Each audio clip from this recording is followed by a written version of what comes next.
Dit programma wordt u aangeboden door Centerparks.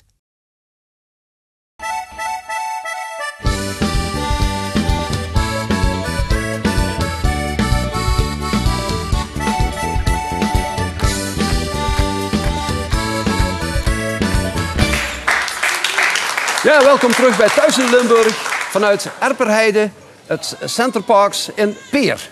En we hebben vandaag een held hier bij mij aan tafel zitten. Niemand minder dan Gino Graus. Gino, welkom. Dankjewel. Je bent 12 jaar. Ja. We hebben je horen zingen. Geweldig. Dankjewel. En wat het natuurlijk heel mooi maakt, Heintje, die heb jij nooit gekend. Dat was in mijn tijd. Ja, die begon ook zo, 12 jaar. Die reisde alle grote steden in Duitsland, in Nederland. Hoe is dat bij jou eigenlijk begonnen met dat zingen? Ja, het is eigenlijk een beetje begonnen als een grapje.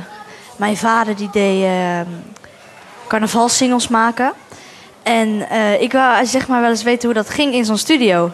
Dus toen ben ik daar gaan kijken met mijn papa. En toen heeft die man mij alles uitgelegd. Van ja, hier neem je nou alles op. Dus ik zeg wel ja, dat raam, waar is dat voor? Ja, daar moet je nou zingen. Dus toen heb ik het nummer Krijg toch allemaal de kleren ingezongen. En ja, verder niks mee gedaan. Er zat een meisje in mijn klas en die opa die had een tekst geschreven. En die zou graag willen dat ik die zou zingen, zeg maar. Dus die heb ik in de studio ingezongen. En die heb ik, toen mijn moeder 40 werd, heb ik gezongen die, daar? ja, gezongen. En toen zijn er meerdere singles gekomen. En ik heb nu ook mijn tweede album uit. Toen maar. Ja. Maar is dat niet vervelend voor je vader? Want jij gaat nu doorbreken en je vader die eigenlijk in de studio was, die staat nu op de tweede rang. Papa vindt het heel leuk dat ik dus ja, zingen. heb je een beetje een regeling met hem getroffen? Ja, maar Oké, hij vindt het niet vervelend. Nee, tuurlijk niet. Hij vindt Hey, het jouw grote leuk. held, die is ook als kindster begonnen eigenlijk. Vertel het zelf, Jan Smit. Ja, Jan Smit. Heb je hem ooit ontmoet? Ja, bij ons in het winkelcentrum. Ik was bij mijn oma, dat is vlakte voorbij. En mama belde op van ja, Jan Smit is in het winkelcentrum. Dus toen ben ik snel er naartoe gegaan en toen ben ik mee op de foto gegaan. En mijn papa die doet kunststoflassen en die moest in Volendam een karweitje doen. En toen heeft hij mijn single in de brievenbus van Jan Smit gedaan. Aha. En mijn single lag daar ook in de winkel. Dus toen heb ik gevraagd van Jan, heb jij die single van mij gekregen? Je zegt gewoon Jan? Ja. Ja, nou. Dus die had hij dan gehad. Alleen had hij nog geen tijd om het te luisteren omdat hij het heel druk had. En toen heb je ook nog deelgenomen aan een talentenjacht. Typisch talent heb ik gehoord Ja, ooit. bij ons in Den Bosch. En dat was ook meteen bingo, hè? Nee. In 2009 werd ik 6e. Toen hadden ze als tip gegeven dat ik iets meer moest bewegen. En het volgende jaar deed ik weer mee. En toen werd ik eerste. En toen heb je meer bewogen? Ja, en toen mocht ik op het grote podium met Marianne Weber en Django Wagner Ongelooflijk. optreden. En dan heb ik me ook laten vertellen, je hebt ook al buitenlandse trips gemaakt. Je bent al in Turkije geweest. Ja. En daar heb je ook een leuke man ontmoet, zal ik maar zeggen. Ja, Willy Oosterhuis. Willy Oosterhuis, wel bekend van de mega piratenfestijnen, hè? Ja. Hoe ging dat daar in Turkije? Ja, super. Ik was eigenlijk gewoon als bezoeker mee. Niet dat ze mij geboekt hadden. Toen heb ik daar een avond gezongen. En we hadden in eerste instantie over de mail gevraagd aan Lucas Producties. Of ik daar een keer mocht zingen. En uiteindelijk heb ik daar 4 avonden gezongen. En de laatste avond zei Willy Oosterhuis tegen mij, die presenteerde het. Van Gino, weet jij dat ik voor elk mega piratenfestijn een wildcard weg mag geven? Dus mijn hart stond in mijn keel, dat vond ik wel heel leuk. En die krijg je van mij. En ja, morgenavond is misschien een beetje te vroeg. En ik zei er gelijk van, ja, voor mij niet. Ik ben er morgen wel. Dat is geweldig, dat tekent jouw karakter. Ja, dus toen stond ik op het mega piratenfestijn in Zelhem. En die deur ging open en de lichten gingen aan. Toen had ik wel een beetje zenuwen. Ja, maar dat mocht ook, want vertel de mensen hoeveel mensen daar op dat plein stonden. Ja, 10.000. Dan zou je ook wel een beetje zenuwen mogen hebben, hè? Ja, die lichten gingen aan en de deur ging open. En toen ging het wel een beetje weg natuurlijk. Maar ja, toen en volgens mij kom jij daar vrij makkelijk overheen. Nou zijn er een heleboel van die zangers die zingen en die gaan van het ene podium naar het andere. Maar die nemen geen zangles. Dat doe jij ook nog een keer, hè? Ja, ik doe 1 keer in de 2-3 weken heb ik zangles bij Mieke Werger. Dat is de zangcoach van Frans Bauer. Frans Bauer, ja. En dat is ook een hele lieve vrouw, echt. Ja, dat moet je zeggen, omdat ze kijkt. Hè? Maar Nee, het is echt waar. En wat leert ze jou allemaal? Wat moet je daar doen? Zangtechnieken. ik heb een geel boekje waar heeft Frans ook uitgetypt en allemaal geschreven. Het zijn zeg maar zangtechnieken die je stem verder helpen. En als ik de baard in mijn keel krijg, dat geen probleem gaat worden. En dat is wel altijd heel leuk. Dus je wil een beetje zo, laat ik zeggen, Jan Smit heeft ook ooit de baard in de keel gekregen. En Ja. die heeft nu nog steeds een grote carrière. Dat is jouw ambitie ook een beetje? Ik hoop dat ik wel net zo groot word als Jan Smit. Dat gaat er vanuit. Als zat je al niet zo vroeg hier. Want Jan Smit die was 12 jaar nooit bij TV Limburg geweest. Ben je nu al, dus je wordt veel beroemder. Maak je daar geen zorgen over natuurlijk. Zeg, wat mij ook opviel, je had 2 charmante danseressen achter je. Hè? Ja. Hoe ben je daar gekomen? Ik had een tv-opname van de Pop 100. En er werd opgebeld naar mijn vader. En die zei van, misschien is het wel leuk om een dansgroep erachter te zetten. Ja. Normaal zijn we met 5 en nu ook met 2. Dus... Heb je ze zelf mogen uitzoeken? Heb je gezegd, Nee. Het zijn 5 hele leuke dames. Ja. Daarvoor dacht ik dat je zelf uitgezocht had. Ja, van de UC Dance Kids zijn het. Dus, toen hebben we ze nog een keer uitgenodigd om op een artiestenmatinee voor de carnaval zeg maar, op te treden. Zijn we allemaal nog een keer bij elkaar gekomen. En ja, het gaat eigenlijk heel goed met z'n allen. Heel gezellig. Je hebt geen voorkeur voor een van de Nee. 5? Dat moet je ook niet vertellen hier. Hè? Nee. Nou, Gino, genoeg gepraat. We gaan nu naar je luisteren, jongen. Zoek de bühne op. Het was Oké. een eer om jou hier te hebben. Graag gedaan. Nou, we gaan natuurlijk naar Gino Graus luisteren. Trouwens, op 29 september gaat hij live zingen nog in Nederlands Limburg, in Neer. Dus degene die fan van hem is of fan wil worden, is zeer aan te raden om daar naartoe te gaan. En nu gaan we luisteren naar Gino met Dans allemaal met ons mee.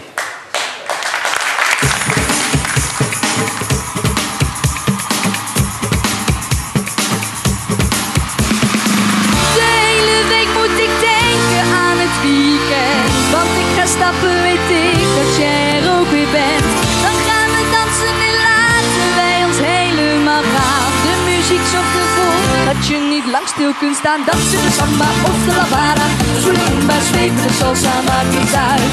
Dans mee, draai met je heupen rond. Dansen de samba of de lambada.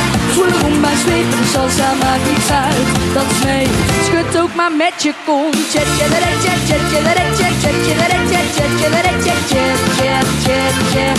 Dans allemaal maar mee. Chet, chet, chet, chet, chet, chet, chet, chet, chet, chet, chet, chet, chet. Dans allemaal maar mee. Blijf niet staan, leef je uit, laat je gaan. Doe maar mee. Blijf niet staan, leef je uit, laat je gaan. Het ritme voelt je mee. Dansen de samba of de lambada.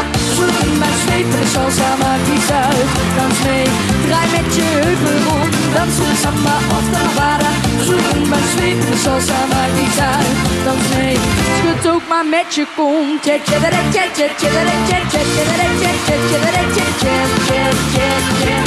Dans allemaal maar mee. Chet, chet, chet, chet, chet, chet, chet, chet. Dans allemaal maar mee. Schudden met die kont.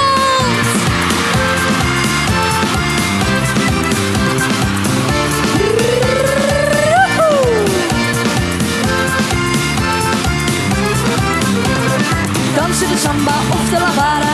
Zumba, zweven de salsa, maakt niets uit. Dans mee, draai met je heupen rond. Dansen de samba of de lambada. Zumba, zweven de salsa, maakt niets uit. Dans mee, schud ook maar met je kont. Chet, chet, chet, chet, chet, chet, chet, chet, chet, chet. Dans allemaal maar mee. Chet, chet, chet, chet, chet, chet. Dans allemaal maar mee. Blijf niet staan, leef je uit, laat je gaan. Doe maar mee. Blijf niet staan, leef je uit, laat je gaan. Het ritme voert je mee. Dansen de samba of de lambada. Zumba, zweven de salsa, maakt niets uit. Dans mee.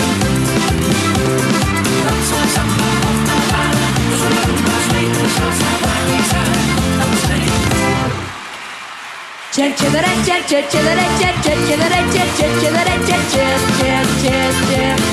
zal de mama mee.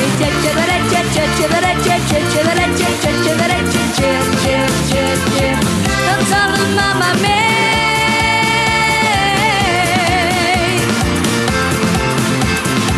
Dan zal de mama mee.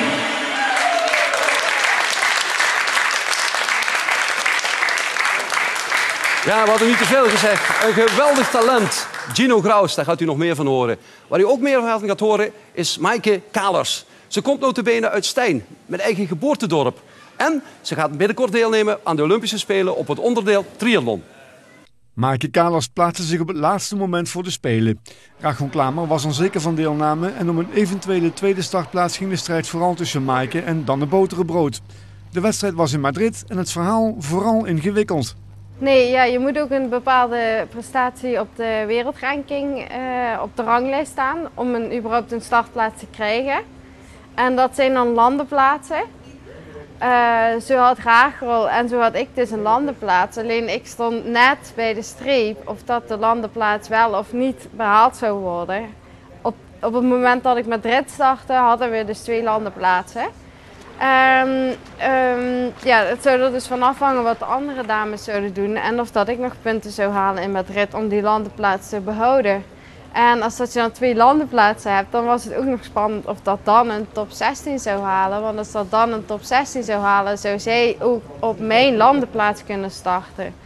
Dus ja, dat was best wel spannend.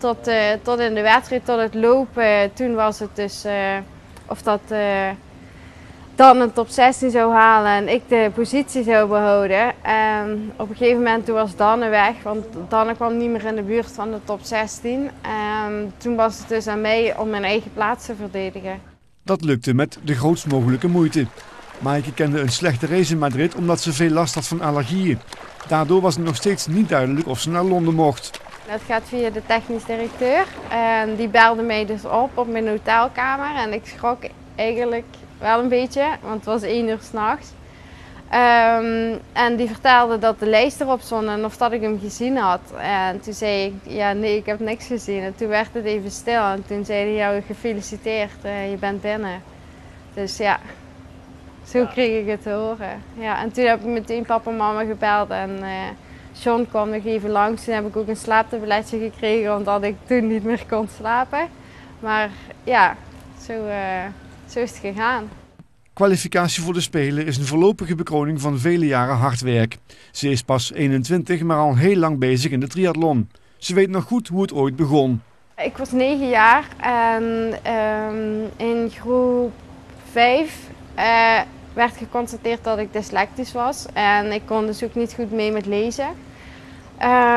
Maar met de gym rende ik alle jongens van de klas ook ja, eruit. En toen, dat zei de juffrouw Marie-André dus ook op de rapportbespreking. Ja, maar je kan wel het hardst rennen van de klas. En toen kwam de gemeentegids binnen en daar stond een triathlon. En toen vroeg ik aan mama, wat is dat? En toen kwam de Super 5.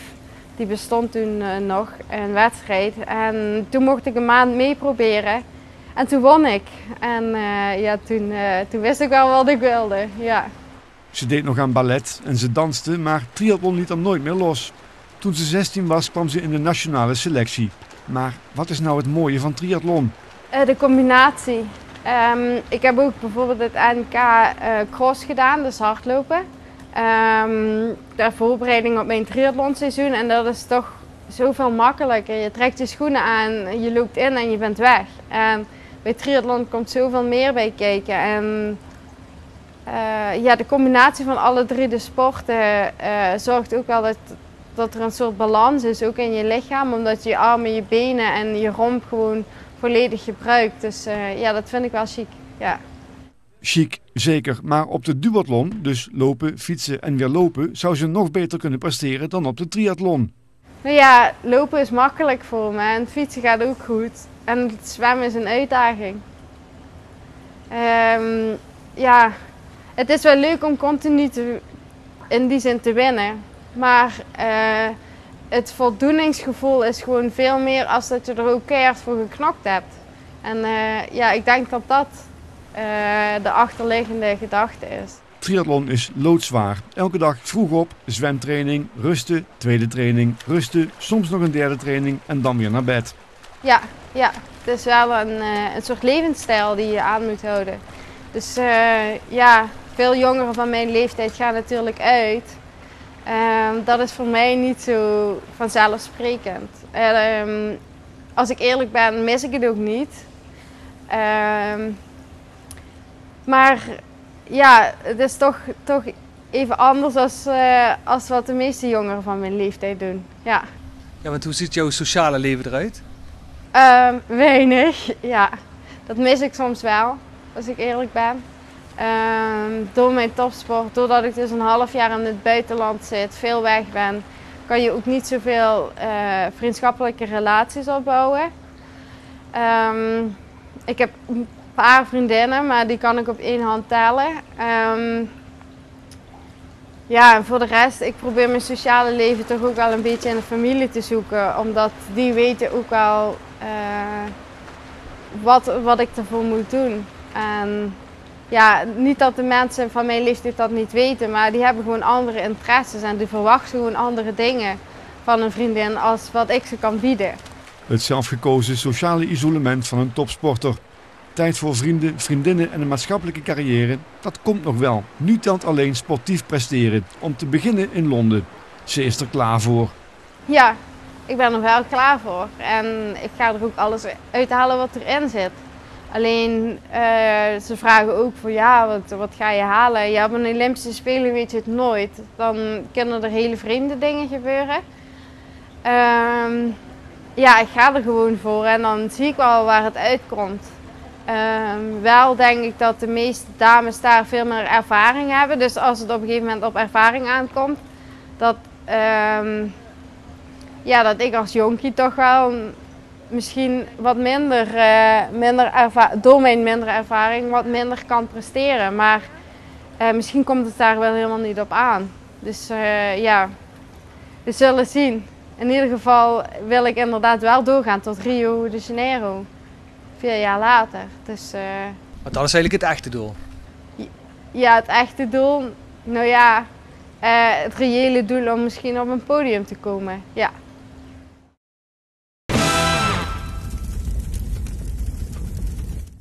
Het feit dat Maaike zich heeft geplaatst voor de Spelen is niet vanzelfsprekend. Ze was afhankelijk van prestaties van anderen in wedstrijden in de wereldseries.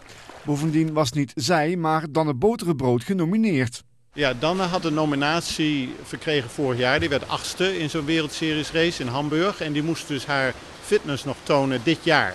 In een van deze 3 wereldseries wedstrijden. En dat betekende dat zij bij de eerste 16 moest komen om genomineerd te worden. En dat is haar niet gelukt door gezondheidsproblemen.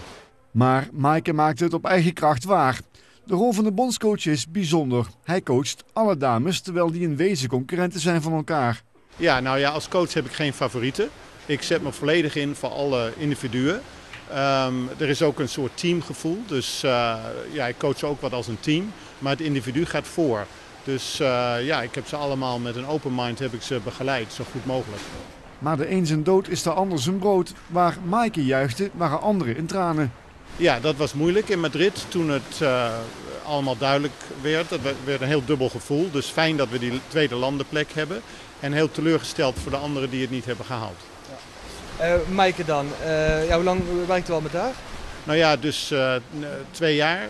2 jaar geleden ben ik hier gekomen bij het NTC. En we zijn geleidelijk aan de slag gegaan en dat is goed gegaan. Waar liggen haar sterke punten? Haar sterke punt ligt vooral in het feit dat zij heel vastbesloten is. En dat dit echt een carrière is waarvoor ze heeft gekozen. Ze heeft toch wel wat tegenslag gehad afgelopen tijd met wat gezondheidsproblemen. En ze heeft eigenlijk nooit gezegd, ik wil dit niet of het is te moeilijk. Ze heeft gewoon iedere keer heeft ze het weer opgepakt en doorgezet. En daar is ze voor beloond. En dat is opvallend, zeker voor een meisje van pas 21 jaar. Ze heeft veel talent. Ze heeft heel veel geleerd de afgelopen 2 jaar. Ja, dat internationale niveau is toch wel erg hoog. Dus we moesten vooral met de jongere dames, ook met Rachel, toch een versneld ontwikkelingsprogramma een beetje afwerken. En daar zat dus wel wat druk bij ook. En dat maakt het niet altijd gemakkelijk. Heeft het u verbaasd dat zij zo snel is gegroeid?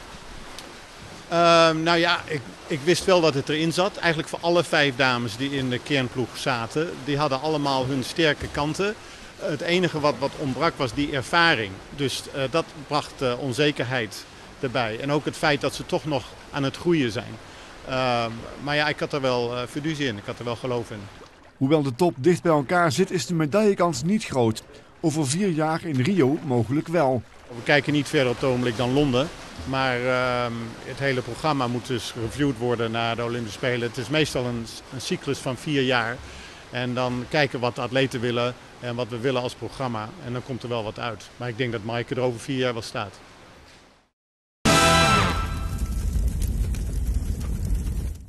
Net als de meeste sporters heeft ook Maaike een smartphone, een HTC. Gebruikt ze hem voor haar sport. Ja, nee, voor de sms en te bellen, maar ik ben niet zo'n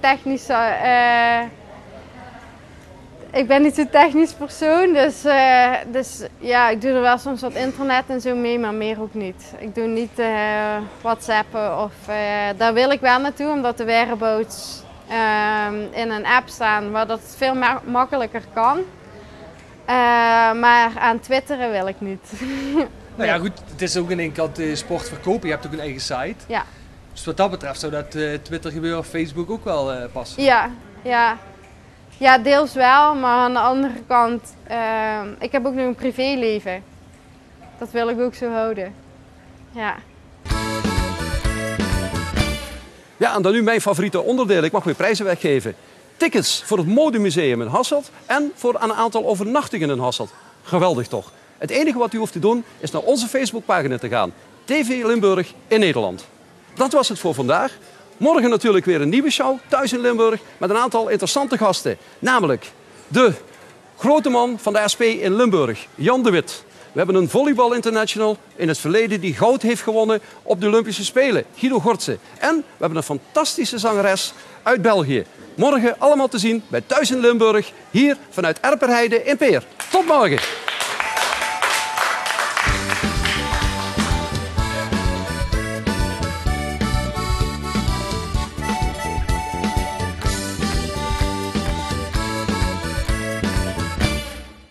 Dit programma werd u aangeboden door Centerparks.